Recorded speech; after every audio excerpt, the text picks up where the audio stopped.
awesome news on the new Fuji 23mm f2. Now, I'm a total... Now, this image needs to be converted, obviously. But I said that any new images on new lenses will be totally untouched. I guess it is touched once you pass it through an infrared filter. This is a 720 nanometer infrared filter. I got done testing it. I have to order a smaller one. I made sure that this lens didn't have any hot spots, and it doesn't. This is a test shot outside, very boring shot. Exquisite! This is not converted. Obviously it needs to be converted and tweaked and turned into black and white image, but I just wanted to show this image as proof in the pudding that the 23mm f2, the new lens from Fuji, has no hot spots for infrared. I don't know if you've ever used an IR 720 nanometer filter, but it is blacker than a cat's ass in a coal mine in the middle of the night. And this is, you see, normal, most of you don't realize that normal infrared photography, if you like do a YouTube search, stick the camera on a tripod, like focus, screw your infrared filter on, take a picture, adjust your exposure, pain in the crotch. The XT1 with the 35mm f1.4 was good enough and fast enough at f1.4, barely, way the hell up there, to shoot it at the 6400 ISO doing a walk-around infrared photography, which was amazing enough. The XT2 is much more sensitive for 720 nanometer infrared photography than the XT1 is. This is also at ISO 6400, but actually I tested it also at ISO 3200, and this is what, 1/125th of a second, and it's not that bright outside today.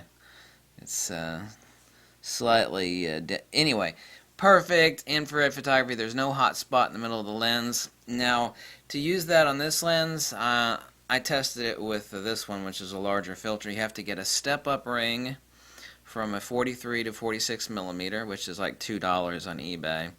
Also, you need to buy the filter, which is a 46 millimeter Hoya R72. 46 millimeter, and so you're going to screw that into your step-up filter, because Hoya doesn't make these oddball expensive little lenses in the 43 millimeter, and the price on it I believe is $32 for the R72 46 millimeter, which I've got coming. But this is proof of purchase. The 23mm f2 is the tit. You have a lot of fun.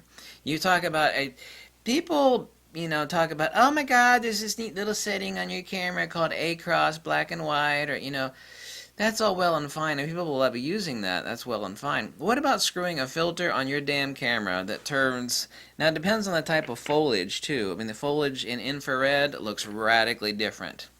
It's ethereal, it's a beautiful, people love good infrared photography. This camera, you don't understand if you don't know infrared photography. This camera is blacker than a cat's ass. I mean, it's like you hold it up to the sun, it's like, yeah, I think I can see the sun. You can look through this camera like, you know, just walking around normally, doing infrared photography. That is amazing! And the XT2, excuse me, is really sensitive for infrared. No conversion, nothing, just screw the damn filter on. Some lenses have hot spots. They're just a big white spot in the middle, and you can't use them for infrared. So the 23mm f2 does not have that, but even though it's an f2 and not an f1.4, which is what I needed on the XT1, at f2, and only, even tested at ISO 3200, the camera is the tits. Just walk around infrared photography. Listen up! This is a whole new... Listen, you should buy this, okay? You should buy the filter. 30 bucks will give your camera, you don't have to mod it or anything. You just screw the damn filter on, for God's sakes.